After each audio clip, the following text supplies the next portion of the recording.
कुंभ देश के लिए बड़ा अवसर है, प्रदेश के लिए बड़ा अवसर है। और कुंभ सरकारों के कौशल का, उनकी व्यवस्था करने की क्षमता का एक बहुत बड़ा इम्तिहान भी होता है, जिस इम्तिहान में प्रशासनिक मशीनरी का छोटे से छोटा व्यक्ति से लेके और सत्ता का सर्वोच्च आसन पर विराजमान व्यक्ति तक सबको इम्तिहान में बैठना पड़ता है कुंभ के दौरान। ऐसा अवसर, ऐसा मेला जो विश्व में और कहीं होता ही नहीं, इतना विशाल, इतना बृहद कहीं संभव ही नहीं। इस बार जो महाकुंभ हो रहा है उसमें अनुमान है कि 40 से 45 करोड़ लोग आएंगे स्नान करने। 40 से 45 करोड़ यानी 1.5 अमेरिका नहा जाएगा संगम, 1.5 अमेरिका। अब इतने लोगों के लिए जो व्यवस्थाएं हैं, एक पूरा नया शहर नहीं, मैं कहता पूरा नया देश बसाने जैसी स्थिति हो जाती है। सब कुछ संगम के तट पर विकसित करना होता है एक समय कालखंड के लिए। वर्षों पहले से तैयारियां होती हैं। तो सरकार का एक बड़ा दायित्व है कि कुंभ सकुशल निपटे, सुचारू रूप से निपटे, आनंद के साथ निपटे और सनातन की ध्वज पताका फहराती रहे। पूर्व में कई कुंभ ऐसे हुए हैं जिनके साथ कड़वी यादें हैं। कहीं भगदड़ में श्रद्धालु मारे गए, कहीं अव्यवस्थाएं रहीं। इसलिए मैंने कहा कुंभ सरकार का इम्तिहान भी होता है।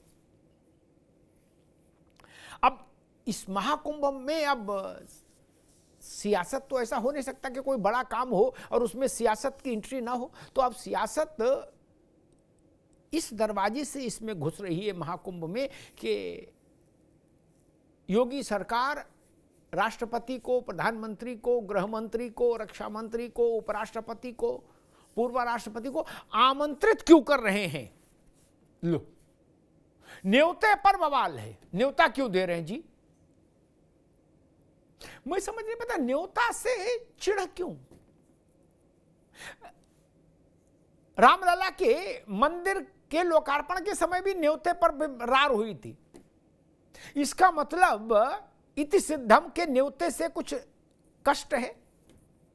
जब भी कोई ऐसा बड़ा धार्मिक आयोजन होता है, सांस्कृतिक आयोजन होता है, तो उसमें न्योते को लेके संघर्ष की स्थिति विपक्ष पैदा करता है।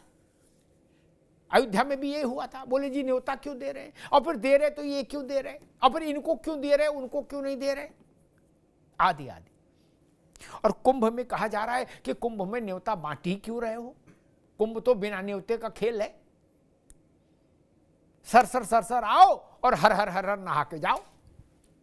बात ठीक है, लेकिन क्या इस पक्ष पर कोई सोचेगा कि किसी भी राज्य के लिए और किसी भी देश के लिए, मैं तो कहूंगा दुनिया के कई बड़े देशों के प्रतिनिधियों को भारत सरकार को न्योता भेजना चाहिए कुंभ के लिए कि आइए, देखिए और दांतों तले उंगली दबा लीजिए कि भारत 45 करोड़ की जनसंख्या की व्यवस्था कर सकता है अपने एक राज्य के भीतर, जिस राज्य की कुल आबादी 25 करोड़ है।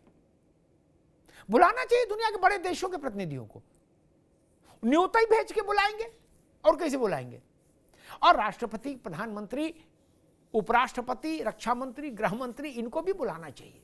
ये आए और देखें कि उत्तर प्रदेश का माथा गर्व से, गौरव से कैसे दैदीप्यमान हो रहा है। देखना चाहिए आकर, और राज्य की पीठ थपथपाई जानी चाहिए। इसमें क्या समस्या है? इतना बड़ा पुरुषार्थ हो रहा है, इतना बड़ा उद्यम हो रहा है, तो उस पर देश के प्रधानमंत्री भी आए और आंखों से देखें, राष्ट्रपति जी भी देखें। लेकिन अब इस पर संघर्ष हो गया है। अखिलेश जी ने मोर्चा खोल दिया है, उधर कांग्रेस वालों ने, अखिलेश जी ने खोला तो उनको लगा कि ऐसा ना हो कि हम पिछड़ जाएं, तो कांग्रेस वालों ने भी खोल दिया। अजय राय कह रहे नहीं, हम भी बचपन से विनय न्योता के जाते। अरे आप 45 करोड़ लोग सब विनय न्योता के जा रहे हैं। 10-20-50 लोग अगर इसलिए बुलाए जा रहे हैं कि वो इस कुंभ की व्यवस्था में उत्तर प्रदेश ने जो दक्षता हासिल की है उस पर अपनी टिप्पणी करेंगे तो राज्य को गर्व हासिल होगा, राज्य को गौरव हासिल होगा। तो इसमें क्या समस्या है? इसमें नाक भौं सिकोड़ना क्यों? योगी जी कह रहे हैं कि जिन्हें कुंभ से चिढ़ है उन्हें न्योते से चिढ़ तो होगी होगी। हमारे साथियों ने एक रिपोर्ट तैयार की है, पहले उस रिपोर्ट को देखिए, फिर मेहमानों से परिचय कराते हैं और फिर बहस में चलते हैं।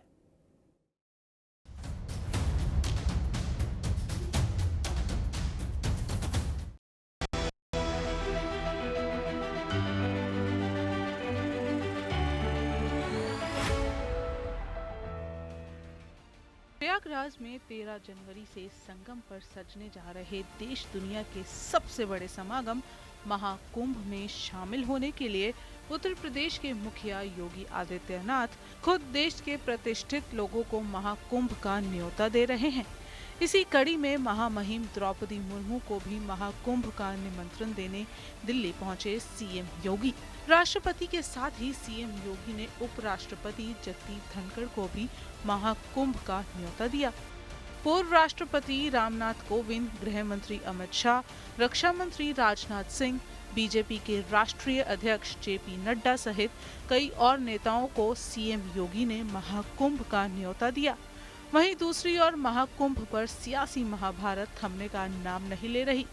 अभी तक तैयारियों को लेकर तंज कस रहे सपा मुखिया अखिलेश यादव ने अब महाकुंभ के निमंत्रण पर ताना मारा है। उनका कहना है, कुंभ में निमंत्रण नहीं दिया जाता है, कुंभ में लोग अपने आप आस्था से आते हैं। क्या सरकार करोड़ों लोगों को भी न्योता देगी? कुंभ का सवाल तो है ही तैयारी का सवाल। और मैं आपको बता दूं, कुंभ में निमंत्रण नहीं दिया जाता है, कुंभ में अपने आप लोग आते हैं, आस्था से आते हैं। हालांकि मैं किसी के बारे में कुछ कहना नहीं चाहता हूं। जो हम लोगों ने अपने धर्म के बारे में सीखा, समझा और पढ़ा है वो यही है कि ऐसे आयोजनों में लोग स्वयं आते हैं। जो वहां करोड़ों लोग आएंगे, क्या उनको निमंत्रण दिया जाता है? वो अपने आप आते हैं। तो समझ लो ये सरकार अलग तरह की है, अब आप हमसे बेहतर जानते हैं।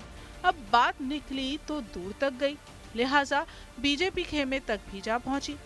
अखिलेश यादव के वार पर बीजेपी ने पलटवार कर दिया और डिप्टी सीएम ब्रजेश पाठक ने कहा कि सवाल उठाने की बजाय अखिलेश यादव महाकुंभ में आकर अपने पाप धो लें।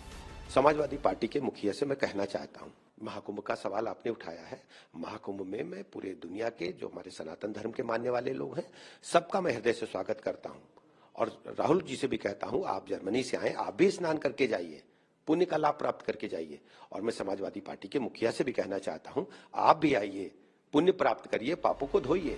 समाजवादी पार्टी के साथ ही कांग्रेस ने भी इस तरह के महाकुंभ के न्योते देने पर नाराजगी जताई है। कांग्रेस के प्रदेश अध्यक्ष अजय राय ने कहा कि कुंभ में तो सभी लोग बिना न्योते के आते हैं, हम भी जाते हैं, ये निमंत्रण बांट रहे हैं। ये निमंत्रण बांट रहे हैं, इनकी ये कुंभ लगवा रहे हैं। आज का कुंभ थो रही है, वो तो सदियों से चला आ रहा है, कितने सालों से चला आ रहा है, हजारों सालों से चला आ रहा है कुंभ महाकुंभ। और वो आज का नहीं है कि कुंभ का निमंत्रण घूम घूम के बांट रहे हैं। इनके घर का आयोजन है क्या वो? बहरहाल 13 जनवरी से 26 फरवरी तक चलने वाले महाकुंभ की तैयारी लगभग पूरी हो चुकी है। धर्म, संस्कृति और आस्था के इस महाआयोजन में सियासी महाभारत पर सवाल ये है कि न्योते पर क्यों मचा है कलेश?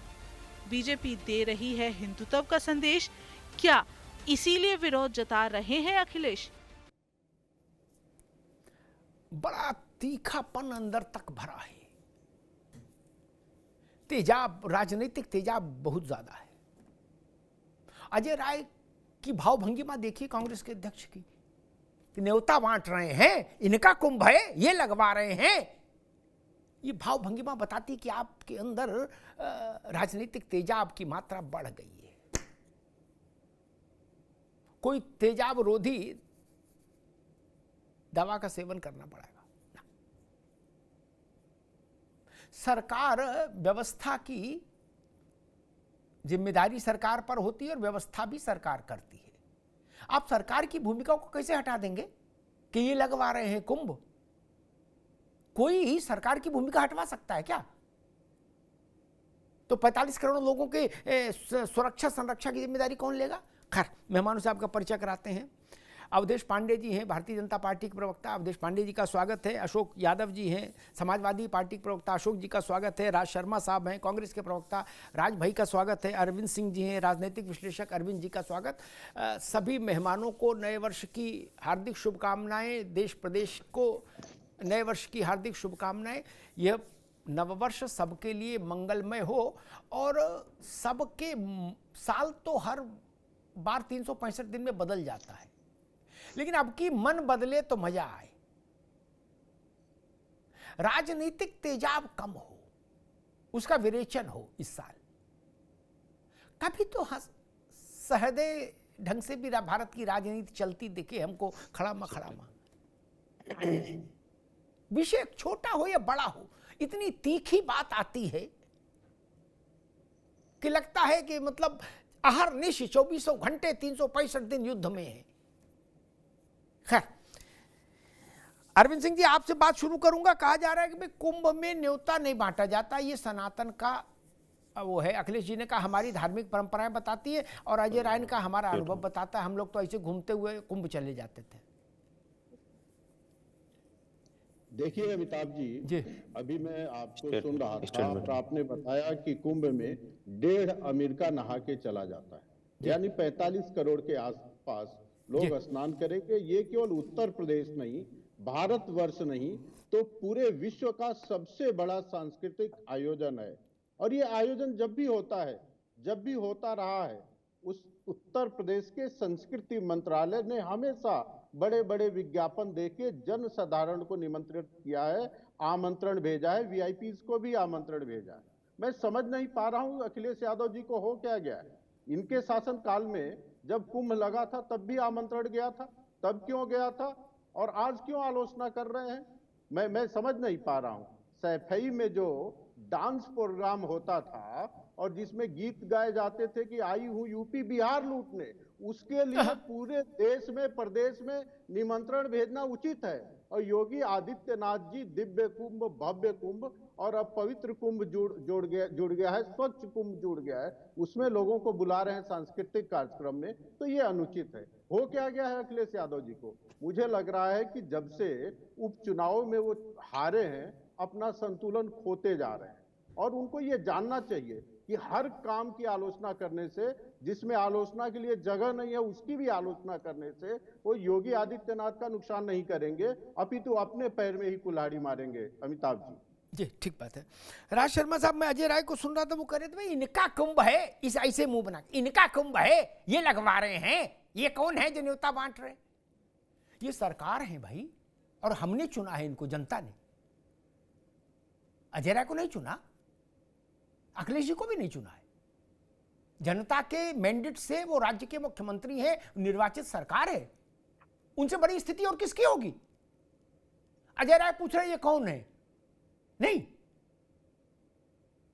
ये प्रश्न तो अजय राय जी के लिए होना चाहिए कि ये कौन है। 3 मिनट 13 में सरकार तो सरकार है। और मुझे कोई कुंभ छोड़िए, मुझे छोटा सा कार्यक्रम भी बता दीजिए जो बिना शासकीय व्यवस्था और शासकीय जिम्मेदारी के पूरा हो सके। ये तो कुंभ है, इसमें तो भारत सरकार भी लगी है, उत्तर प्रदेश सरकार भी लगी है। भारत सरकार के 22 मंत्रालय उसमें सीधे इन्वॉल्व हैं, सीधे, और उत्तर प्रदेश की तो पूरी सरकार इन्वॉल्व है। राज शर्मा जी, तो मेरे ख्याल से आप अजय राय जी को बता देंगे कि ये कौन है। नहीं, वो पहचान नहीं पा रहे, जान नहीं पा रहे। जी भैया अनम्यूट कर लीजिए।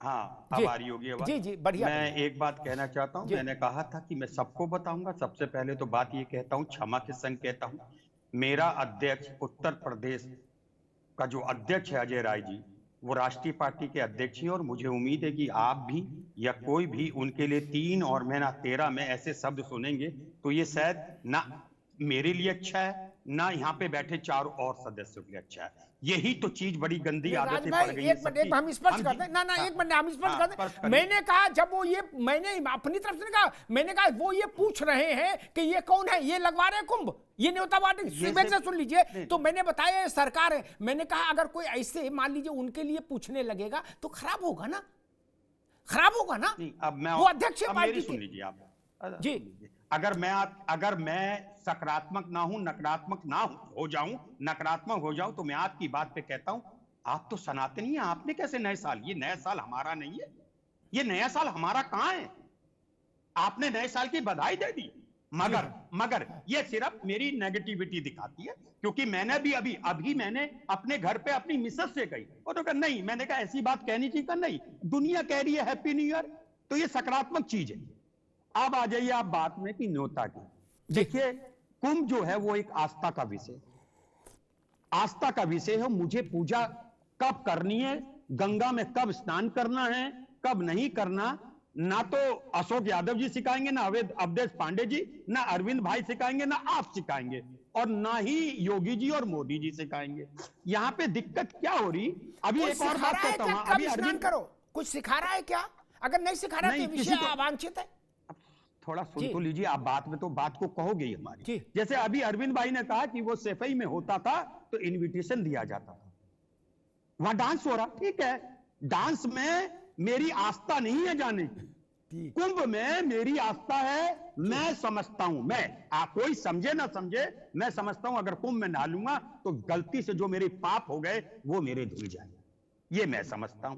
तो मुझे नहीं कि अमिताभ भाई आप मुझे बुलाओ तो तब मैं आऊं, मगर जो बीजेपी जिस तरह का वो कर रही, वो ये दिखा रही है जैसे कि ये कुंभ अभी हुआ है। मैं भी 2-4 बार कुंभ में गया हूं, अभी भी मुझे वहां पे अधिकारी हैं, उन्होंने कहा भाई शर्मा जी आना चाहो तो आ जाना। अच्छा है, तैयारी करनी चाहिए और बढ़कर करनी चाहिए। हो सकता है अगली बार कोई भी मुख्यमंत्री बदलेगा, वो हो सकता है इससे भी अच्छी तैयारी करे। लेकिन एक और बात सुनिए ना, एक बात कह दूं, आज की तारीख में जो जितना बड़ा पाखंडी उतना बड़ा अपने को पूजा पार्टी शो करता, ठीक जो पूजा पार्टी होते। और एक और बात बताता हूं, बार बार कहता हूं, मैं घर का सबसे बड़ा हूं, अगर मैं 10 घंटे अपने घर में पूजा करूंगा, घर की तरक्की कभी नहीं, कभी। ठीक बात, ठीक है राज शर्मा। 2-3-4 बातें हैं। किसी ने नहीं कहा राज भाई किस देश में किसी के 10 घंटे पूजा करो, किसी ने नहीं कहा, आपकी मर्जी करो चाहे ना करो, एक बात। दूसरी बात, किसी ने नहीं कहा कि गुड्डू नहाने कब आए, पप्पू नहाने कब आए, सबके लिए मुक्त है, उन्मुक्त है। किसी ने कहा उसका नाम बताइए। आए माए चल रहा है अपना। किसी ने ऐसा बोला क्या? किसी की औकात है? कोई बोल सकता है क्या? नहीं ना। लेकिन मुझे बता दे कोई विद्वान, चाहे जवाहरलाल जी रहे हो और चाहे नरेंद्र मोदी जी हो, अगर वो कुंभ में जाएंगे, जवाहरलाल जी भी जाते थे तो व्यवस्थाएं होती थी, प्रोटोकॉल लगता था, इंदिरा जी जाती थी तब भी होता था, मोदी जी जाएंगे तब भी होगा।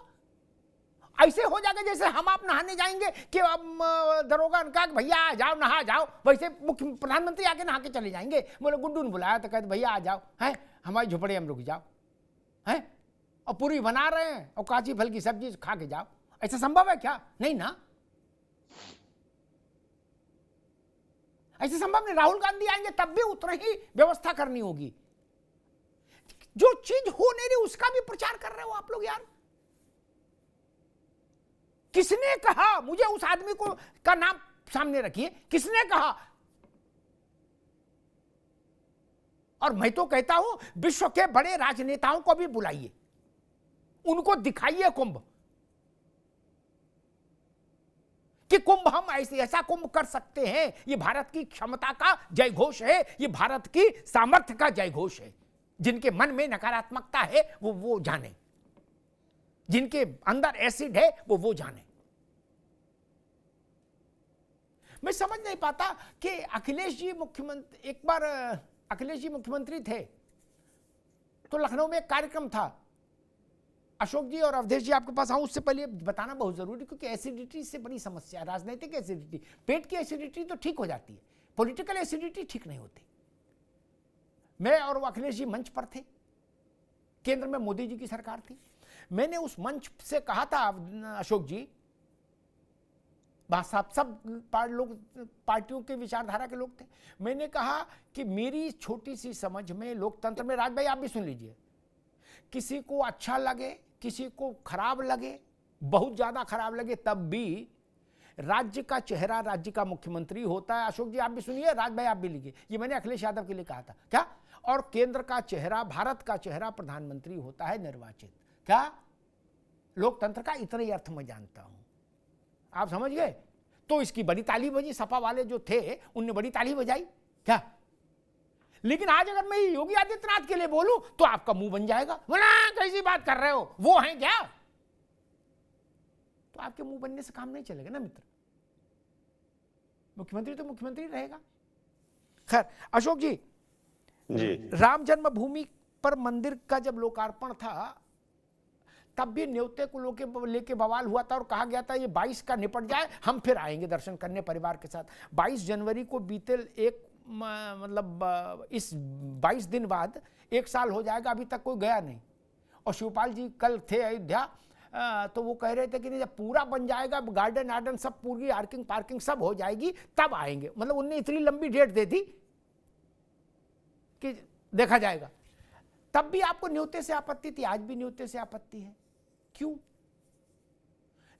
उत्तर प्रदेश भारत के राष्ट्रपति को क्यों आमंत्रित नहीं कर सकता कि आप आइए, हमारी क्षमता और सामर्थ्य को देखिए और हमारी पीठ थपथपाइए। इसमें कोई गुनाह है करने में अशोक जी? नहीं, देखिए अमिताभ जी, कोई गुनाह नहीं है, लेकिन जो तत्परता माननीय योगी जी की सरकार दिखा रही है जी, इस तरह की तत्परता अगर वो राम मंदिर के उद्घाटन में राष्ट्रपति को बुलाए होते और गर्भगृह में पूजा करवाए होते, जिस तरह मोदी जी बैठे थे, योगी जी बैठे थे, तो हो सकता है कि आज वो सवाल नहीं खड़ा होता। उस समय तो नहीं बुलाया गया भगवान राम मंदिर के उद्घाटन में। बुलाया गया था। जब आप बात खत्म कर लेंगे तो मैं प्रमाण दूंगा कैसे बुलाया गया था। ये आपकी जानकारी गलत है। हाँ अब बोलिए जी।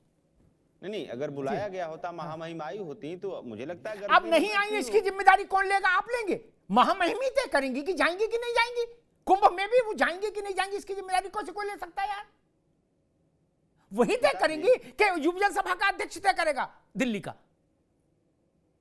अमिताभ जी देखिए, अगर राष्ट्रपति को बुलाया नहीं गया या वो आई नहीं, सरकार इसके बारे में क्यों नहीं जवाब दी? किसी को बहुत सारे सवाल पूछे गए उस समय विपक्ष के द्वारा। सरकार को जो आज क्लेरिफिकेशन आप दे रहे हैं, ये क्लेरिफिकेशन तो सरकार को देना चाहिए था। आप पहले बोल लो, बीच में ठीक नहीं, आप पहले बोल लो, फिर मैं बताऊंगा। जी जी जी जी। तो उस समय तो क्लेरिफिकेशन ही दिया गया कि राष्ट्रपति जी को बुलाया गया तो नहीं आई। संसद भवन में भी बुलाया गया रहा होगा, उद्घाटन में नहीं आई होंगी वो। अब कैसे बुलाया गया था, क्या कह के बुलाया गया था, तो सरकार जाने, वो जाने।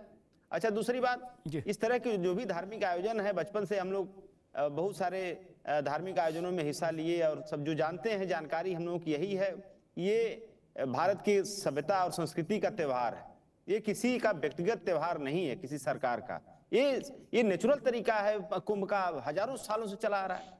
तो इसमें अभी तक तो आमंत्रण निमंत्रण नहीं दिया जाता था, तो आज नई परंपरा शुरू की जा रही है। ठीक है, शुरू करें, लेकिन हमारे राष्ट्रीय अध्यक्ष जी ने निमंत्रण के साथ साथ कई सारी चीजों पर योगी सरकार का ध्यान आकृष्ट कराने का काम किया है। और उसके पीछे सिर्फ एक कारण है अमिताभ जी, और मूल कारण यह है कि वहां पर जो अधिकारी हैं और शासन प्रशासन, दोनों को मैं बता रहा हूं, शासन प्रशासन का ध्यान जो है वो 5000 करोड़ के बजट पर है। उनकी काक दृष्टि 5000 करोड़ के बजट पर है। इस 5000 करोड़ की बंदर बांट कैसे की जाए, ताकि अयोध्या में जो जमीनों का जो रेट बढ़ने के पहले जो जमीन खरीद लिया गया एसटीएफ के चीफ और तमाम अधिकारियों के द्वारा, तो यहां से 5000 करोड़ में कुछ बंदर बांटो, फिर अयोध्या में जाके जमीन हम लोग खरीद लेंगे। तो हमारे राष्ट्रीय अध्यक्ष जी का मेन उद्देश्य है कि सरकार का ध्यान आकृष्ट कराना। भैया पैसे पे बंदर बांट पे न ध्यान जाए, बल्कि वहां पे सुव्यवस्था को या सुरक्षा को और अरेंजमेंट पर ध्यान दिया जाए। इसी बात को लेकर के हमारे राष्ट्रीय अध्यक्ष चिंतित हैं। उन्होंने ये भी कहा कि हमारे समाजवादी के जो कार्यकर्ता हैं वहां पे अवेलेबल रहेंगे और जो श्रद्धालुओं की भी सेवा करने के लिए तत्पर रहेंगे, और सरकार की भी कोई जरूरत होगी तो उसके लिए तत्पर। ठीक है अशोक जी, बड़ा अच्छा काम है। ऐसे नेक विचार आपकी पार्टी में आते रहे तो पार्टी आगे और तेजी से बढ़ेगी। श्रद्धालुओं की सेवा करिए, संतों की सेवा करिए तो कुछ मेवा मिल सकती है। 2-3 बातें अशोक भाई ने कही जिसमें मुझे लगता है उनको विस्मरण हो गया होगा। मैं ये नहीं कहूँ, उनको पता नहीं, योग्य व्यक्ति हैं, कई बार विस्मरण हो जाता है, कई बार जानबूझ के विस्मरित करना पड़ता है। पार्टी के प्रवक्ता हैं, उनकी अपनी एक भूमिका है। संसद भवन के उद्घाटन के अवसर पर औपचारिक आमंत्रण राष्ट्रपति महोदया के पास गया था। जिस ढंग से जाता है राष्ट्रपति को आमंत्रण, उसी ढंग से गया था। राष्ट्रपति महोदया ने 2 पन्नों की एक चिट्ठी लिखी थी भारत के प्रधानमंत्री के नाम। यही मगर पता नहीं रहता या याद नहीं रखते या जानबूझ के भूलना चाहते हैं। उसमें राष्ट्रपति महोदया ने लिखा था कि मुझे लगता है संसद के नए भवन के उद्घाटन के लिए आपसे योग्य व्यक्ति, बेहतर व्यक्ति कोई नहीं हो सकता। आप भारत की जनता के निर्वाचित प्रधानमंत्री हैं। अब इसमें सपा नाराज है, बोले राष्ट्रीय अध्यक्ष जी नाराज है, तो क्या उनसे पूछ के राष्ट्रपति फैसला करेंगी? नहीं ना। आप नाराज है तो नाराज रहिए, 2 रोटी ज्यादा खाइए भैया, फिर क्या किया जाए। कुंभ का भी आमंत्रण गया। हाँ, राम जन्मभूमि की बात उठाई अशोक जी ने, कहा सब, फिर मैं दोहराता हूं, गूगल पे देखिएगा, शायद हो नेट पर, और नहीं हो तो फिर हमें बताइएगा, हम उसका भिजवाएंगे। राष्ट्रपति को राम जन्मभूमि न्यास ने आमंत्रित किया, जिसने सबको आमंत्रित किया। क्या? जिसने अखिलेश यादव को भी जिसने आमंत्रित किया, उसी संस्था ने, अखिलेश जी ने तो पहले कह दिया था हमें न्योता नहीं मिला, फिर बाद में जब न्योता सार्वजनिक हो गया तो बोले हाँ नहीं, न्योता आया था। राम जन्मभूमि का न्योता राष्ट्रपति महोदया को गया। राष्ट्रपति महोदया ने उसके लिए अपनी अशेष शुभकामनाएं, मंगल कामनाएं लिखित तौर पर राम जन्मभूमि न्यास ट्रस्ट के अध्यक्ष श्री महंत नृत्य गोपाल दास को पत्र के द्वारा भेजी और क्षमा मांगी कि मैं उपस्थित नहीं हो सकूंगी। फिर भी आपको ऐतराज है? बोले राष्ट्रीय अध्यक्ष जी ने सवाल उठाया। अरे क्यों उठाया था? आपके सवाल उठाने की जरूरत ही नहीं थी। यहां तो क्या राष्ट्रपति को जबरिया कोई कहेगा कि आना है तुमको और नहीं आओगे तो समझ लेना गुड्डू नाराज हो जाएंगे? ऐसा तो नहीं हो सकता ना। राष्ट्रपति ही तय करेंगे। 2 अवसर थे, मैंने दोनों बता दिए। 5,000 करोड़ का विषय आया है कि भाई वो अवधेश जी जाने कि 5,000 करोड़ की वो करे गिद्ध दृष्टि है, काक दृष्टि है।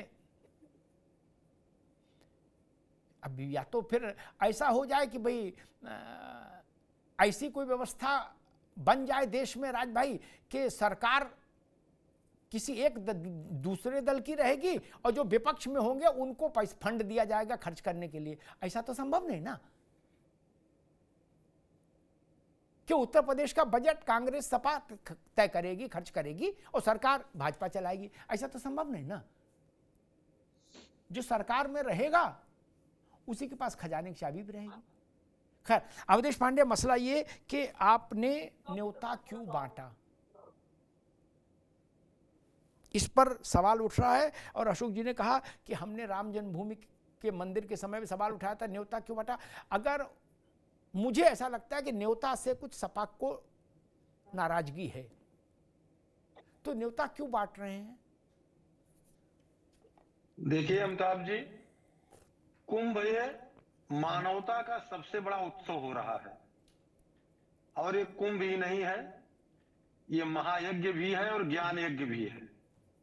और महायज्ञ में, ज्ञान यज्ञ में, महाकुंभ में अतिथि देवो भव की ये हमारी प्राचीन वैदिक परंपरा है कि हम अतिथियों को, बरेण्य लोगों को बुलाते हैं, उनका आदर करते हैं, सत्कार करते हैं और उन्हें मानवता के इस सबसे बड़े उत्सव का दर्शन कराते हैं। परंतु ये अतिथि देवो भव की जो परंपरा है ये सनातन परंपरा है और इसके संस्कार हमें पूर्वजों से मिलते हैं कि हमें अतिथियों का सम्मान कैसे करना चाहिए। योगी जी प्रदेश को भी अपना मानते हैं, महाकुंभ को भी अपना मानते हैं, सनातन परंपरा को भी अपना मानते हैं। इसलिए इस महाकुंभ में अपने 100% योगदान के तहत सभी को आमंत्रित भी कर रहे हैं और महाकुंभ को दिव्य कुंभ की तरह से विकसित भी कर रहे हैं। परंतु अब समस्या ऐसे लोगों के साथ है जिनको संस्कार में अतिथि देवो भव की परंपरा प्राप्त नहीं है, जिनको अतिथियों का सत्कार कैसे किया जाता है इसका ज्ञान नहीं है, तो इसलिए वो सवाल खड़े कर रहे हैं। जो लोग रोजा अफ्तारी के लिए निमंत्रण बांटते हो उनको महाकुंभ में निमंत्रण बांटा जाना कितना अनुचित लग रहा है।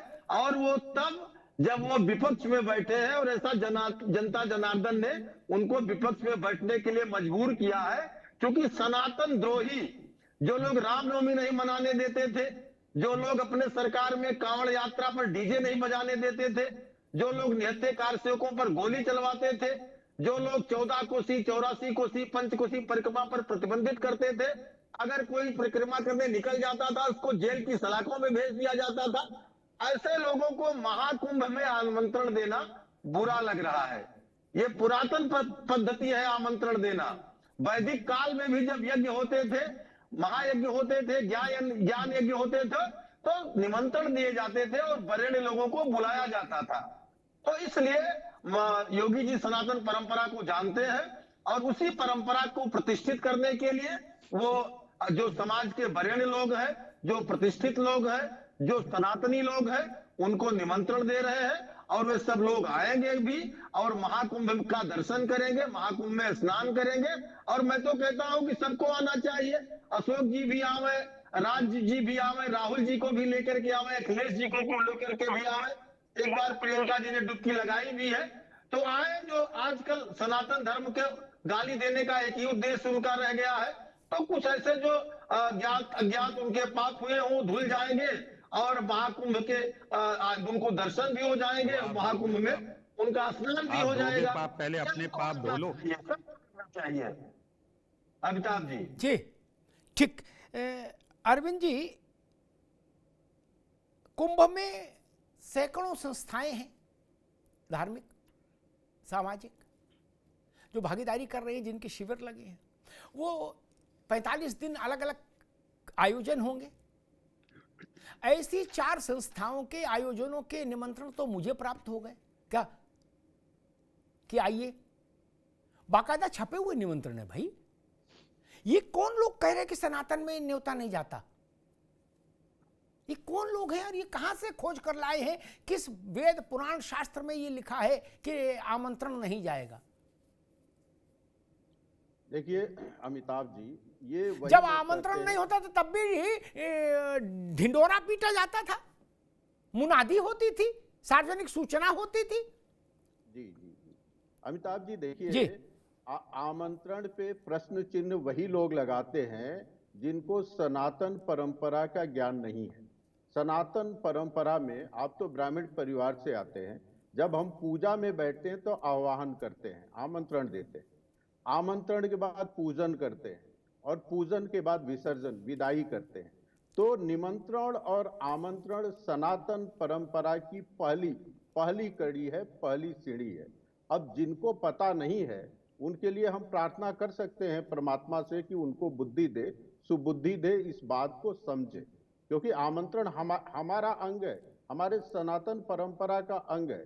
और अभी अशोक यादव जी को मैं बहुत अच्छा व्यक्ति मानता हूं। देखिए, कोई चीज नहीं, वो अच्छे व्यक्ति हैं जी, गलत को गलत कहने में कोई बुराई नहीं है, लेकिन जबरदस्ती किसी बात पे कुतर्क करना ठीक नहीं है। ये दूसरी बार आपके डिबेट में मैं देख रहा हूं जब इन्होंने प्रश्न उठाया कि राष्ट्रपति को नहीं बुलाया गया। राष्ट्रपति को बुलाया गया है, अमिताभ जी ने क्लियर किया, आपको खुद पता है, उसके बाद भी मेरे समझ में नहीं आता है आप लोग क्यों उठाते हैं। और अखिलेश यादव जी भी बार बार इस विषय को उठाते हैं, जबकि तथ्य यह है कि उनको बुलाया गया है। अब मैं अशोक जी आपसे पूछना चाहता हूं कि आप जिस इंडिया गठबंधन के मेंबर हैं, इंडी गठबंधन के, मुलायम सिंह जी के खिलाफ भ्रष्टाचार का जांच कराया था जब कांग्रेस की सरकार थी, यूपीए की, लेकिन सीबीआई ने कहा क्लीन चिट दे दिया। अब मैं आज भी कहूं कि मुलायम सिंह भ्रष्टाचारी थे, तो क्या ये बात समझ में आएगी? क्या आपको अच्छा लगेगा? क्या एक बार जो चीज क्लियर हो गया उसको मानना चाहिए हमें लोकतंत्र में, लेकिन उसी बात को बारंबार दोहराना ठीक नहीं है। दूसरी बात मैं ये कहूंगा, कहा गया कि योगी आदित्यनाथ कौन होते हैं, उनका निजी कार्यक्रम नहीं है। हाँ, योगी आदित्यनाथ जी का निजी कार्यक्रम नहीं है, वो कार्यक्रम जनता के है, उत्तर प्रदेश के लोगों का है, भारतवर्ष के लोगों का है। लेकिन तो सरकार जनता की प्रतिनिधि होती है, जनता की चुनी गई होती है, तो जनता के प्रतिनिधि के नाते आमंत्रण देना उनका धर्म है। और मैं तो चैलेंज देके कह रहा हूं कि स्वतंत्र भारत में आप एक सरकार बता दीजिए, मैं सभी सरकारों की तारीफ करता हूं, जब उनके पर्यटन और संस्कृति मंत्रालय ने सार्वजनिक रूप से विज्ञापन देकर जनसाधारण, वीआईपी छोड़िए, एक एक व्यक्ति को आमंत्रित न किया हो, तब आपने आलोचना क्यों नहीं किया? आज योगी आदित्यनाथ जी की सरकार है, उनकी आलोचना करनी है, अच्छे चीजों की भी आलोचना करनी है, क्योंकि आप उनसे डिफीट खा गए हैं।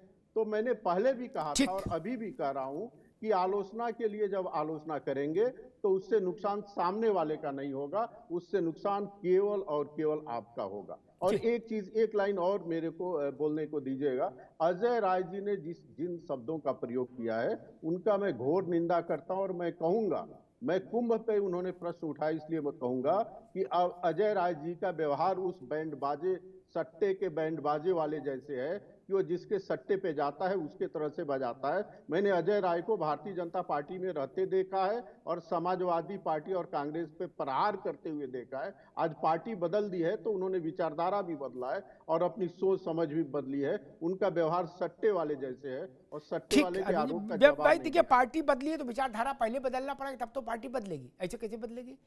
तो ठीक है ना, उनका भी ठीक है, बदल जाती है ना। वो तो निष्ठा बदलनी पड़ेगी भैया, कांग्रेस में कैसे रहेंगे? आपकी धारणा बदल जाती है। अरे धारणा पुरानी रखेंगे और पार्टी नई कैसे चलेगी? निष्ठा नहीं रह गई। अब तो वो ठीक है, अरविंद रुकना होगा। अशोक जी, विषय ये कि कल शिवपाल जी ने कहा कि हमने, अब हमने का अर्थ अगर मैं नकारात्मक हूं तो मैं ये पूछ सकता हूं कि अपना घर बेच के लगाया था? बोले हमने 600 करोड़ रुपया दिया था कुंभ में। हालांकि वो कुछ गलत फिगर कोट करके, 600 करोड़ तो बहुत छोटी रकम होती है, कुंभ बहुत बड़ा आयोजन होता है क्या? और 600 करोड़ में आजम खान साहब क्या आप प्रभारी रहते? वो तो रहते ही नहीं फिर प्रभारी 600 करोड़ वाले कार्यक्रम में। खैर, वो कह सकते हैं कि हमने किया। अखिलेश जी कह सकते हैं हमारे समय में कुंभ हुआ, दुनिया के लोगों ने तारीफ की कि सपा ने क्या कुंभ कराया, विदेशी यूनिवर्सिटियों ने तारीफ की कि हमने क्या कुंभ कराया। वो कुंभ उनका था, वो समाजवादी पार्टी का था, वो राजेंद्र चौधरी का था, क्या शिवपाल जी का था? ये कुंभ में योगी कौन होते? नहीं, योगी कौन होते? यही ना तर्क है। तो ये तर्क मंजूर नहीं हो सकता किसी को भी। अशोक जी, अमिताभ जी, तर्क जो कहा जा रहा है कि योगी जी कौन होते हैं, उसके पीछे सिर्फ यही कारण है क्योंकि ये सार्वजनिक पुराने मुख्यमंत्री क्या कौन होते थे? पूर्व के मुख्यमंत्री कौन होते थे? वो कुछ बड़े मुख्यमंत्री थे क्या? मैं अपनी बात रख लूं जी। देखिए, जो निमंत्रण या आमंत्रण जो दिया जा रहा है, इसको लेकर के सवाल उठ रहा है कि योगी जी कौन होते हैं निमंत्रण देने वाले। ये तो पूरा हिंदू समाज का कार्यक्रम है, कोई एक व्यक्तिगत कार्यक्रम तो योगी जी का है नहीं, न तो उनकी सरकार का कार्यक्रम है। ये कार्यक्रम हजारों साल से चला आ रहा है। जब न योगी जी थे, न हम लोग थे, न कोई नहीं था, तब से भी ये कार्यक्रम चला आ रहा है। तो उस कार्यक्रम को टेक ओवर करने की अगर कोशिश की जा रही है, ये कार्यक्रम तो हमारा कार्यक्रम है। नहीं, ये अखिलेश जी यही बोलते हैं भैया। मैंने यही तो निवेदन किया, फिर भटक गए। मैंने ये ना, अखिलेश जी जब भी आजमबाग खान वाले कुंभ का विवरण देते हैं तो वो कहते हैं मैंने कराया, हमने कराया, हमारी सरकार ने कराया, विदेशियों तक ने वाहवाही की। वो ये कहीं नहीं कहते कि भारत की जनता ने कराया। वो कराए तो उनका, और योगी कराए तो बोले ये तो विश्व का कार्यक्रम है, योगी की क्या मतलब है? ये तो देखिए, डिफरेंस तो एक रखना होगा। अमिताभ जी, डिफरेंस मैं या तो आपको ढंग से बता नहीं पा रहा हूं या तो आप समझ नहीं रहे हैं। डिफरेंस वो नहीं है कि जो अखिलेश जी कहे और जो योगी जी कर रहे हैं, वो भी सरकार के ही द्वारा करवाए। हमारी सरकार में थी तो कोई व्यक्तिगत कार्यक्रम तो था नहीं, सरकार का ही कार्यक्रम होता है, सरकार के द्वारा कराया जाता है। लेकिन इस कार्यक्रम में जो सवाल उठ रहे हैं कि योगी जी कौन होते हैं, इसके पीछे सिर्फ निमंत्रण, इन्विटेशन को लेकर के सवाल हो रहा है कि वो कौन होते हैं निमंत्रण देने वाले। सिर्फ एक लाइन का जवाब। तो क्या निमंत्रण नहीं, तो क्या निमंत्रण समाजवादी पार्टी के कार्यालय सचिव बांटेंगे कि कांग्रेस के कार्यालय सचिव बांटेंगे? गजब बात कर रहे हैं। इसमें निमंत्रण का सवाल कहां उठता है? आप बांटेंगे क्या? अगर एक नहीं, एक मिनट रुकना होगा। मैं कांग्रेस सपा से कहूंगा, आपको निमंत्रण बांटने की पात्रता तब होगी जब भारत के उत्तर प्रदेश की जनता आपके माथे पर रोली तिलक लगा देगी, आप सरकार में होंगे। उससे पहले नहीं होगी। अच्छा लगे तो मित्र, बुरा लगे तो, यही लोकतंत्र है। अखिलेश जी ने आजम खान को प्रभारी बना दिया था, उनके अपने सोच है, अपना चिंतन था, अपनी वाणी थी। किसने क्या उखाड़ लिया था? बना ही दिया था ना। और माला पहन के घूमे भी थे वो, क्योंकि हुकूमत में थे आप। मैं ये दोहरा चरित्रवाद स्वीकार नहीं कर सकता कि हम डबल मुख्यमंत्री थे, ये सिंगल है। ये नहीं, अमिताभ जी बस 10 सेकंड अगर समय दें नहीं, तो ये अगर हम यही माने तो आपकी संख्या से बड़े संख्या के मुख्यमंत्री हैं भाई। अभी दूसरी बार में भी समाजवादी पार्टी के पास जो जनादेश था उससे बड़े जनादेश के साथ योगी मुख्यमंत्री हैं, पहली बार में भी और इस बार में भी। अशोक जी गलत कह रहा हूं?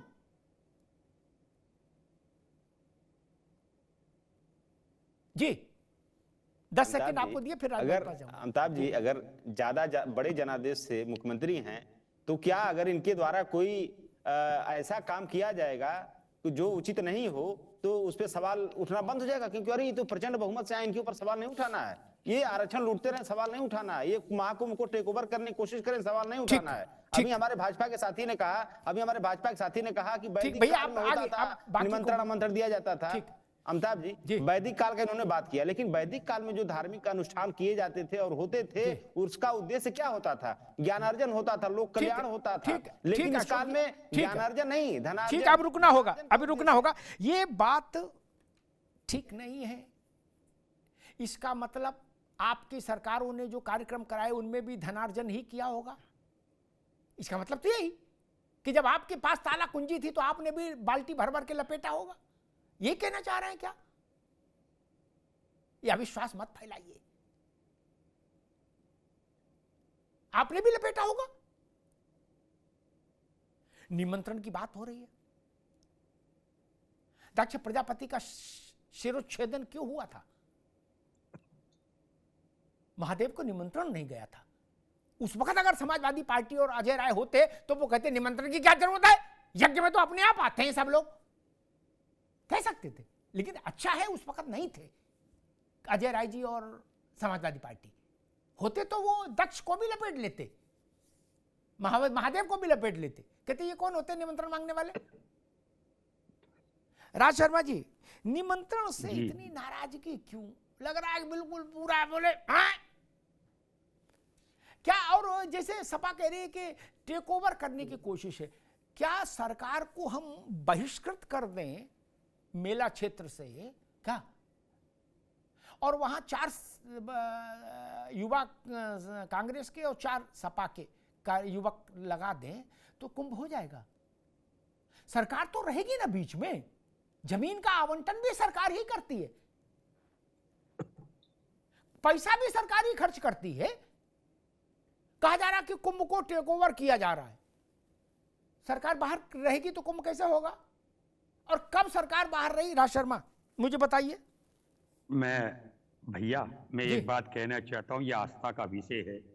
इस आस्था के विषय को एक तांडव नाच ना कराएं, कोई नहीं कराना चाहिए मुझे लगता है, छोड़ दो सारी चीजें।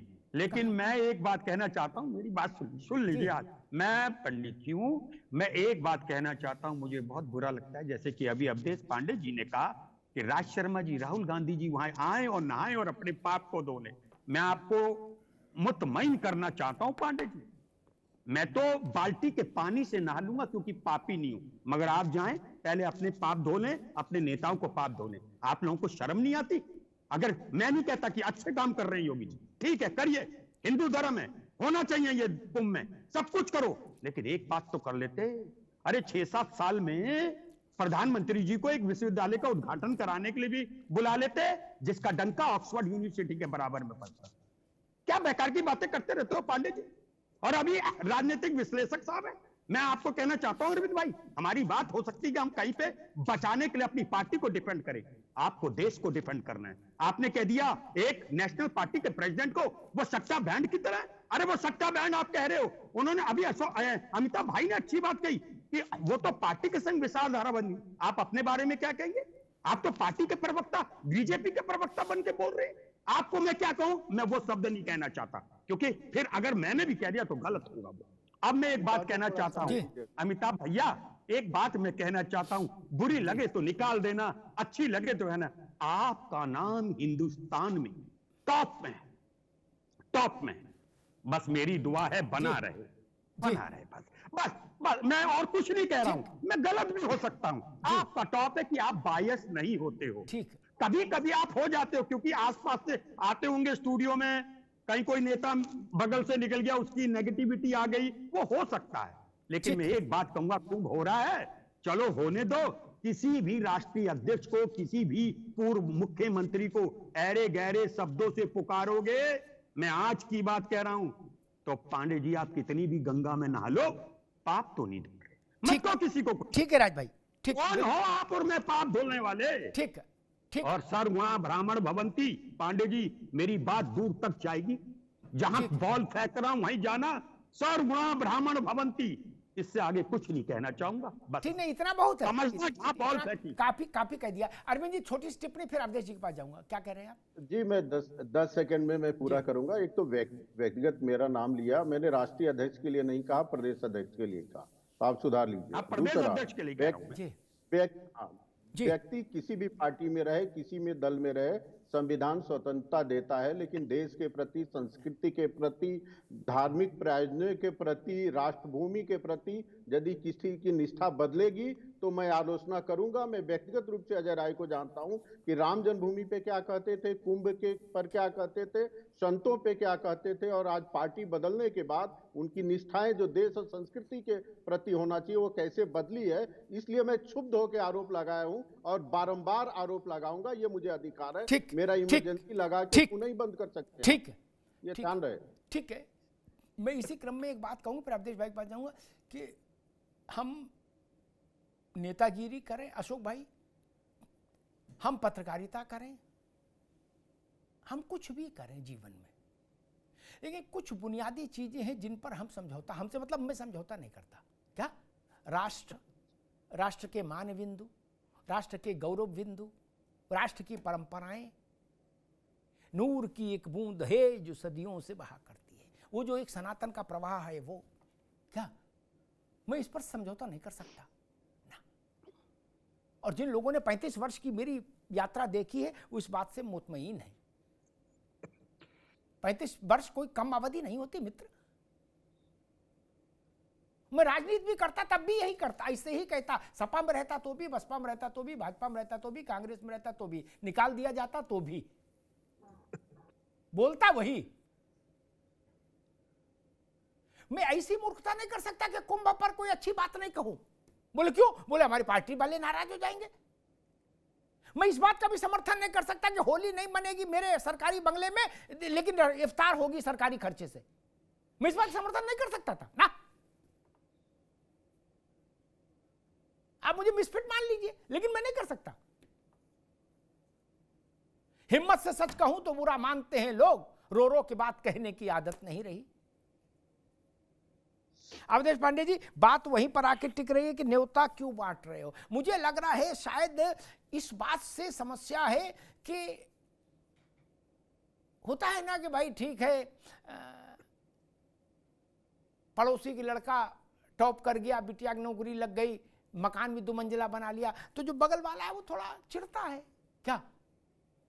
तो तर्क दूसरे देता है, लेकिन अंदर से पीड़ा दूसरी होती है। क्या? कि हमारा लड़का घूम रहा है, उनका देखो गाड़ी से जा रहा है। क्या वैसी स्थिति पैदा हो गई भारत की राजनीति में? हर 5 साल में चुनाव होता है, फिर काहे को इतनी समस्या? कुंभ तो महाकुंभ 12 साल में, चुनाव तो हर 5 साल में है। सब लोग मेहनत करो, अगली बार आ जाओ। मैं तो चाहता हूं कि अगली बार जब कुंभ हो प्रयागराज में अशोक जी, तो आपकी पार्टी की सरकार हो। अब तो आजम खान भी नहीं जिनको आप प्रभारी बना पाए। क्या? वो तो जेल में है। तो और कुछ बेहतर ही होगा कुंभ।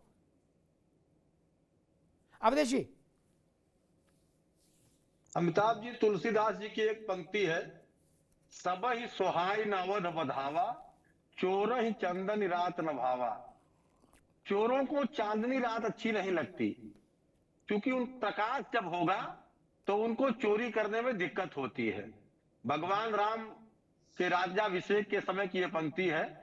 ऐसे ही जब सनातन धर्म का कोई भी दिव्य आयोजन होता है तो हमारे जो इंडी गठबंधन के साथी हैं, इनके पेट में दर्द होने लगता है। किस प्रकार से इन्होंने अपने शासन में सनातन के उत्सव के, राष्ट्र के उत्सव को कुचलने का काम किया, सनातन को समाप्त करने की घोषणा के साथ काम करते रहे।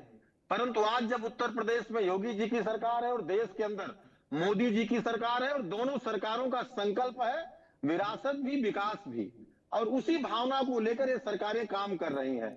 इसी महाकुंभ में सनातन को चिढ़ाने के उद्देश्य से आजम चच्चा को इन लोगों ने प्रभारी बना दिया था।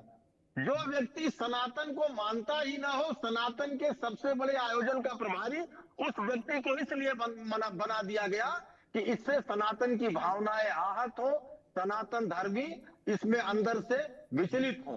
परंतु ये देश है, ये देश की सनातन आस्था है जो लगातार अपने संकल्प के साथ शिखर पर पहुंच रही है। और उसी जनता जनार्दन ने योगी को और मोदी को अपना आशीर्वाद दिया है और दोनों सरकारों को प्रतिष्ठित किया है। मोदी जी की सरकार को तीसरी बार, उत्तर प्रदेश की योगी जी की सरकार को दूसरी बार प्रतिष्ठित किया है। इस प्रकार से अयोध्या के अंदर जब प्राण प्रतिष्ठा का महोत्सव हुआ तो इन्हीं लोगों ने उसमें विघ्न डालने का काम किया। उत्तर प्रदेश के अंदर दिव्य दीपोत्सव होता है, उस दिव्य दीपोत्सव में भी विघ्न डालने का प्रयास होता है। आज पूरे उत्तर प्रदेश के अंदर मथुरा हो, काशी हो, विंध्याचल हो, सब जगह कॉरिडोर बन रहे हैं, धार्मिक पर्यटन को बढ़ावा मिल रहा है और इसी उत्तर प्रदेश की आय बढ़ रही है। ये केवल बुलडोजर वाले बाबा ही नहीं है, ये धनार्जन करने वाले भी बाबा है, ये अर्थशास्त्री भी है। और कुंभ के माध्यम से भी एक बहुत बड़ा अर्थव्यवस्था मजबूत होने वाली उत्तर प्रदेश की। और चूंकि यूनेस्को ने इसको वर्ल्ड हेरिटेज का दर्जा दिया है, ये सबसे बड़ा मानवता का उत्सव है, तो पूरी देश और दुनिया में भी सनातन धर्म की, उत्तर प्रदेश की और इस भारत की अद्भुत व्यवस्था की साख भी बढ़ने वाली है। तो कुछ लोग नहीं चाहते कि इस देश का परचम पूरी दुनिया में लहराए, ये देश परम वैभव को प्राप्त हो, वसुधैव कुटुंबकम की भावना आगे बढ़े, सर्वजन सुखाय सर्वजन हिताय की भावना आगे बढ़े। अरे अशोक जी, आपके यहाँ एक एक्सप्रेस वे बन रहा था, उसमें विलंब केवल इसलिए हुआ कि अखिलेश यादव जी के मित्रों को पहले से वो सर्वे नहीं लीक हुआ, उसका डीपीआर नहीं लीक हुआ। पहले डीपीआर लीक कराया गया, फिर उस पर उनके मित्रों ने जमीन खरीदी और बाद में भी सरकारी पैसे में उन जमीनों को बेचा। इस प्रकार से विकास का क्रम आपके सरकारों में होता था। आज अब आप महाकुंभ पर सवाल खड़ा कर रहे हैं, तो जितने भी प्रकार की संस्थाएं हैं, चाहे वो कैग हो, चाहे ऑडिट की जितनी भी प्रकार की संस्थाएं हैं, देश की और प्रदेश की किसी भी एक व्यक्ति पर एक पाई का भ्रष्टाचार का आरोप नहीं है। और आपकी सरकारों में, बसपा की सरकारों में, कांग्रेस की सरकारों में नक से लेकर सिख तक भ्रष्टाचार में आतंक डूबे थे आप सब लोग। कौन सा सिद्ध हुआ बताओ, भ्रष्टाचार कौन सा सिद्ध हुआ कांग्रेस की सरकार का? कौन सा हुआ एक बताओ। हाथी के वीपी सिंह पर्ची लेके चलते थे। पत्थरबाजों को अरे कौन सा हुआ सिद्ध बताओ। लो, आप अपने साथी अरविंद पांडे जी की बात को काट रहे हो। अरे 2G हो गया, पहले बताओ, ईमान से बताओ, जो 2G हुआ, बोफोर्स हुआ, वीपी सिंह पर्ची लेके चलते थे। अरे पहले आप जाओ पाप धो। आप लोग अगर गालियां न दो विपक्ष को, आपकी राजनीति नहीं है, आपके पास शब्द नहीं, वोकैबुलरी नहीं है आपके पास।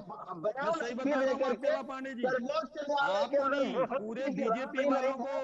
और याद रखो, मैं तो कह रहा हूँ गंगा में मत नहाओ।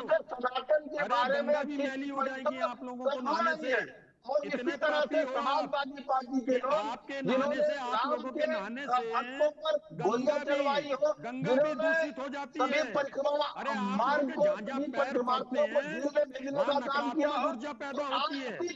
आप लोग किसी काम के नहीं हो। ठीक है अवधेश भाई, रुकना होगा, राज भाई रुकना होगा। अशोक जी कुछ कहना चाह रहे थे। अशोक जी, समय कम है, जल्दी से जी। नहीं देखिए अमिताभ जी, मैं ज्यादा कुछ नहीं, लेकिन भाजपा के साथी ने बड़ी बड़ी बातें की कि हमारे योगी जी आर्थिक जानकारी भी रखते हैं। तो मुझे लगता है कि इनको थोड़ा सा उस पर पढ़ के आना चाहिए था, इनको पता भी नहीं होगा। आप बहस में आंकड़ों पर उलझने का समय नहीं, कोई बात कहनी हो, टिप्पणी करनी हो, आंकड़ों पे बोल रहा, आंकड़े पे नहीं समय, आंकड़े का समय नहीं मित्र। आर्थिक सुनिए अवधेश, अशोक भैया, अब आंकड़े का समय नहीं, अभी कोई टिप्पणी करना चाहो तो कर दो। हाँ, टिप्पणी कर रहा हूँ, मैं टिप्पणी कर रहा हूँ कि पूर्वांचल एक्सप्रेसवे और बुंदेलखंड एक्सप्रेसवे साल भर के अंदर धंस गया।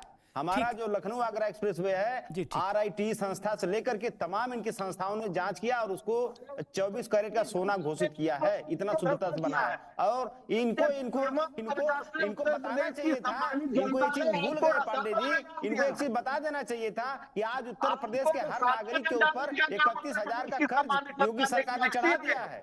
31,000 का कर्ज आज हर उत्तर प्रदेश के नागरिक के ऊपर योगी सरकार ने चढ़ा दिया है। अब बात करते हैं 1 ट्रिलियन इकोनॉमी की। ठीक है अशोक जी, 23% ग्रोथ रेट चाहिए पांडे जी उसके लिए, 23%। नोट कर लीजिए कहीं। अब अरविंद सिंह जल्दी से 30 सेकंड, सिर्फ 30 सेकंड। मैं एक लाइन में अपनी बात पूरी करूंगा। राज शर्मा जी कह रहे थे कि भ्रष्टाचार का एक साक्ष्य दे दे। सोनिया जी और राहुल जी पर भ्रष्टाचार है और भ्रष्टाचार जमानत पर है, जमानत पे है और सुप्रीम कोर्ट तक ने माना है कि केस चलने के लिए पर्याप्त जमानत पर है। ठीक, ये ध्यान में रहे आप। ठीक, राज भाई जल्दी से 30 सेकंड। हाँ क्या, अरे अरविंद भाई कैसे, क्या विश्लेषक हो आप, सिद्ध हो गया लोकल कानून हमने पढ़ा, सिद्ध हो गया। ठीक, अभी आप पे एफआईआर लिखा दूं, इसका मतलब आप कल्प्रिट हो गए। राज भाई अभी रुकना होगा अरविंद जी, आप रुकना होगा, बाकी सबकी बात। सिद्ध तो 30-40 साल में होगा, 50 साल में, न्याय व्यवस्था है। लेकिन आप भी तो एफआईआर दायर होने पर ही चिल्ला घोषित कर देते हो कि फलनवा चोर है। आपके यहां तो मामला सुप्रीम कोर्ट तक चला गया चोरी का। नपना एक रखो मित्र। अभी भाजपा का कोई आदमी के खिलाफ एफआईआर हो, आप उसको कहोगे कि नहीं इनको सुप्रीम कोर्ट जब दोषी बताएगा तब हम बोलेंगे? नहीं ना, आप तुरंत कुर्ता पहन के आ जाओ, बोले लाओ प्रेस कॉन्फ्रेंस करें कि भाजपा वाले चोर हैं, आएंगे ना। मुश्किल ये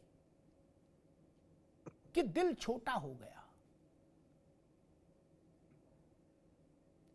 अयोध्या में 500 वर्षों के बाद, संघर्ष के बाद, तप के बाद, आत्माहुतियों के बाद, कई हजार लोगों का जीवन कुर्बान हो गया। मुलायम सिंह जी की सरकार के समय एक दृश्य, 2 दृश्य ऐसे आए कि जब सरयू रक्त से लाल हो गई। वहां मंदिर बना। सपा हो, बसपा हो, कांग्रेस हो, सब हिंदुस्तान में राजनीति कर रहे हो। क्या एक बार मुक्त कंठ से ही नहीं कह सकते थे कि चलो भाई एक साधना पूरी हुई, आनंद आ गया, हम गदगद हैं? नहीं ना। लड्डू इस रंग का क्यों दिया, पत्थर इस रंग का क्यों लगाया, रामलाल को क्यों नहीं बुलाया, श्यामलाल को क्यों आगे रखा, गुड्डू को चवन्नी क्यों नहीं दी और पप्पू को अठन्नी क्यों नहीं दी, दुनिया की बातें की। लेकिन देश के किसी विपक्षी बड़े नेता ने ये कहा नहीं। भाषण दुनिया का दिया, मीन में दुनिया की निकाली, पोस्टमार्टम दुनिया की चीजों का किया, झूठा सच्चा सब रेला। जो झूठ था वो भी बोला कि राष्ट्रपति को नहीं बुलाया, राष्ट्रपति कह रहे हमको बुलाया, वो करे नहीं बुलाया। खैर, लेकिन किसी ने नहीं कहा आप भाजपा से लड़ रहे हो ना, रामलला से तो आपकी नाराजगी हो भी नहीं सकती। फिर क्या करते हैं? अयोध्या 70 साल आजादी के बाद नेहरू परिवार, गांधी परिवार के रिजीम में नारायण दत्त तिवारी तक तो कांग्रेस ही कांग्रेस रही, दिल्ली से लखनऊ तक। वहां कभी 4 दिया नहीं जले। उस अयोध्या में दीपोत्सव होने लगा, विश्व भर में उसकी रोशनी गई, एक संदेश गया। क्या सोनिया जी तारीफ नहीं कर सकती थी? उस रोशनी की तारीफ नहीं कर सकते आप? अखिलेश जी नहीं कर सकते? मायावती जी नहीं कर सकती? स्टालिन नहीं कर सकते? क्यों? आप पाकिस्तान की तारीफ करेंगे कि हिंदुस्तान की? अयोध्या में दीपोत्सव है, जगमग हो रहा है अयोध्या, इसकी तारीफ नहीं हो सकती? काशी में कॉरिडोर बना, कोई साथ ले जाएगा क्या अशोक जी कॉरिडोर? नहीं ना। भारत का ही रहेगा, उत्तर प्रदेश का ही रहेगा। सुविधा बढ़ी, व्यापार बढ़ा, लोगों का जीवन स्तर में बदलाव आया। ये सच है, सब जानते हैं, व्यक्तिगत बातचीत में मानते हैं, लेकिन सार्वजनिक रूप से कोई स्वीकार करने को तैयार नहीं। इतना मन क्यों छोटा है? पार्टियां आज हैं, नहीं रहेंगी कल, नेता आज हैं, कल दूसरे आ जाएंगे, लेकिन हम बात तो बड़ी रखें। कुंभ अच्छा होगा, सफल होगा, सुविधापूर्ण होगा, क्या उसमें कांग्रेसी को खुश नहीं होना चाहिए? सपा वालों को खुश नहीं होना चाहिए? आप अपना अलग कुंभ लगाओगे क्या? नहीं ना। कोई लगा सकता है? नहीं ना। कभी तो बड़ी बात करो, कभी नहीं। भाजपा की सरकार ने कहां रोड बनाया, कहां रोड नहीं बनाया, कहां स्कूल है, कहां थाना है, चौकी है, कचहरी है, इन सब इश्यू पर तू तुम्हें में अच्छी है। राजनीतिक दलों को करना चाहिए, विपक्ष को, उसकी भूमिका है। लेकिन जो विषय भारत के मान से जुड़े हो, भारत के गौरव से जुड़े हो, उन पर तो कभी तारीफ कर दो। हम कराएं, हमारे समय में कुंभ हुआ तो हमने कराया। अब योगी जी के समय में औरत बोली योगी कौन है, तब क्या करें फिर? आपको चार्ज दे दे, लोकतंत्र इसकी अनुमति नहीं देता कि किसी को उठा के मुख्यमंत्री बना दो, तो संभव नहीं किसी के लिए, व्यक्ति के लिए। उत्तर प्रदेश की जनता ही बनाएगी, जब बनाएगी वही माथे पर तिलक लगाएगी। मैं देख रहा हूं इतना तीखापन। नरेंद्र तिवारी के समय में कुंभ लगा, इंदिरा जी आई, तो तिवारी जी उनके पीछे पीछे चले ना, उनका बैग पकड़ के, कि रामलाल को इंदिरा जी को एस्कॉर्ट करने के लिए अवसर दिया गया था? नहीं ना, क्योंकि मुख्यमंत्री है। बोले हम कर सकते हैं, बोले तुम नहीं कर सकते, तुम कौन हो, तुम्हारे घर का कुंभ है। और एक बात कहूं, ये शब्द बड़ा विचित्र है अशोक भाई, आप इस पर गौर करिएगा कि तुम्हारे घर का है क्या। 71 की लड़ाई इंदिरा जी बंदूक लेके गई थी क्या लड़ने? नहीं ना। All credit goes to Shrimati Indira Gandhi. मैं उससे सहमत हूं, लेकिन कहने के लिए कह रहा हूं, चूंकि आप कह रहे हो कि योगी कौन है, इसलिए जो लोग लड़े उनको श्रेय क्यों नहीं गया? कांग्रेस ने 8 राज्यों में चुनाव करा दिया उसी की बात, और चिट्ठी लिखी, कैंपेन की चिट्ठी, उसमें लिखा कि इस बात को जनता तक पहुंचाओ कि इंदिरा गांधी के चलते जीत हासिल हुई, अब वोट लो। आप लड़े? आप लड़े थे? कांग्रेसी गए थे बंदूक लेके या गुल्ली डंडा लेके? नहीं ना। तमंचा लेके? नहीं। वैध अवैध कोई असला लेके गए थे बॉर्डर पे? नहीं। फिर क्रेडिट आप क्यों लिए? आप क्यों लिए क्रेडिट भैया? वो क्रेडिट आपका, लेकिन इनको क्रेडिट नहीं मिल सकता। बोले ये कौन होते हैं? एक और बात ध्यान आ रही मुझे, एशियाड हुआ था, दिल्ली की काया बदली। मैं उस आयोजन का प्रशंसक हूं अशोक भाई, फिर भी कह रहा हूं इंदिरा जी की सरकार ने अच्छा काम किया। भीष्म बाबू उस वक्त शहरी विकास मंत्री थे, विष्णु नारायण सिंह जी, लेकिन इंदिरा जी एशियाड कराई। इंदिरा जी खेल रही थी? नहीं ना। वो मिल्खा सिंह थी? नहीं ना।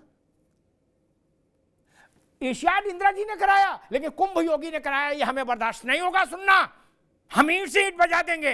अच्छा बजा दो भैया। कुंभ इंदिरा जी ने कराया कांग्रेस के समय में, ये बोलो। आजम खान ने कुंभ कराया, ये बोलो। योगी ने कुंभ कराया, बोले ना ना ना ना, कतई सुनना मंजूर नहीं हमको। हाँ, 2-2 हाथ कर लेंगे, आके फरिया लेंगे। अभी अति नहीं बोलेंगे भैया, जनता तो बोलेगी। जब जनता ये बोलती है कि 71 में इंदिरा गांधी ने पाकिस्तान के 2 टुकड़े कर दिए, तो जनता ये भी बोलती है कि योगी बाबा ने कुंभ में जय जयकार कर दी। क्या आप रोक लीजिए? भाजपा वाले इंदिरा गांधी का रोक पाए नहीं ना, तो आप कैसे रोक लोगे योगी आदित्यनाथ को? किस गलत फहमी में जी रहे हो मित्र? किस गलत फहमी में जी रहे हो कि हम करें तो लीला और दूसरा करे तो? ये तो नहीं चलेगा। लोकतंत्र की बुनियादी बात है, उसको सब स्वीकार करिए। अवधेश पांडे भी करें, अशोक भाई भी करें, राज भाई भी करें, और हम सब भी करें। जनता के जनादेश से चुनी हुई सरकार, उसकी भूमिका केंद्रीय ही रहेगी हमेशा। हमको अच्छा लगे तो, बुरा लगे तो अपने रजाई में मुंह अंदर करके सो जाएं। फिर कहता हूं, प्रदेश का चेहरा मुख्यमंत्री, राज भाई इसको आज डाइजेस्ट कर लीजिएगा, आज इस पर प्रतिरोध न करें, आज पानी के साथ इसको निकल जाइएगा। प्रदेश का चेहरा मुख्यमंत्री निर्वाचित, और राष्ट्र का चेहरा अशोक भाई आप भी, और राष्ट्र का चेहरा प्रधानमंत्री, ठीक, बाकी सब उसके बाद उसके नीचे। धन्यवाद।